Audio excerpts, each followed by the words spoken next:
ሰላም እንዴት ናችሁ? ይህ በድጋሚ ተመልሶ መጥቷል። ዛሬ አንድ ሶሻል ሚዲያ ላይ ሲራገብ ማለት ሲዘዋወር ያየሁት አንድ ነገር አለና እሱን ጀባል ብላችሁ ብዬ ነው። ምንድነው ያየሁት ነገር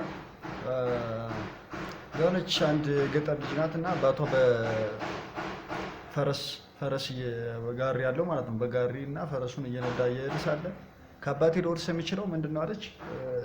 ፈረሱን ብቻ ነው ስትል ሰውየው ደግሞ አባቴ ምናምን ስትለው ሰውየው ደግሞ እቃውስ ምናምን አላት ማለት ነው። ከዛ ሰዎች ሪያክት ምናምን እያደረጉ ምን እንደተረዱ ታውቃለህ? እቃውስ ፈረሱን ነው የምወርድ ስትል እቃው ስትል ሌላ ነገር አሰማ። ሰውየው ግን ለማለት የፈለገው ምንድነው እቃውን የጋሪውን እቃ ሊል ፈልገው ማለት ነው። እና ሰው ምንድን ነው የሚያስበው?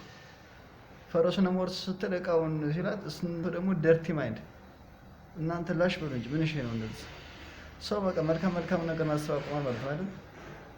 ሌላ ደግሞ ሰሞኑን ከነ ባምቢ ምናምን ሽቱ ጋር የተገናኘ ነገር ማለት ነው። አንድ ሰው ትክክል ነው ብሎ የሚያስኬደውን ነገር ማድረግ ነው እንጂ ሰው ጀማ ይዞ ስንት ነገር የሚያሳስብ ነገር ያለው ሰዎች ቡድን ይዘው ማለት ነው።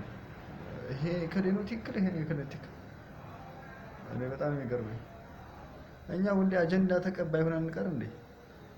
ሌላ ደግሞ ለሰዎች አሁን ለምሳሌ እኔ አንድ ሰው ተስፋ እንዲቆርጥ ለሶሻል ሚዲያ ውጭ እንዲሆን አልፈልግም። ለምሳሌ እንደ ባምቢ ምናምን አሁን ሰው ማስታወቂያ መስራት አለባት የለባትም ሌላ ጉዳይ ነው።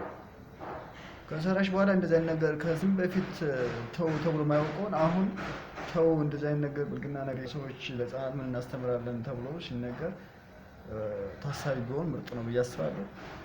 ያው እንግዲህ ትንሽ ድምፅ ኖይስ ይረብሻል ድምፁና ሌላ ቪዲዮ ምርጥ ቪዲዮ ሰራላችኋለሁ። ይመቻችሁ ባይሆና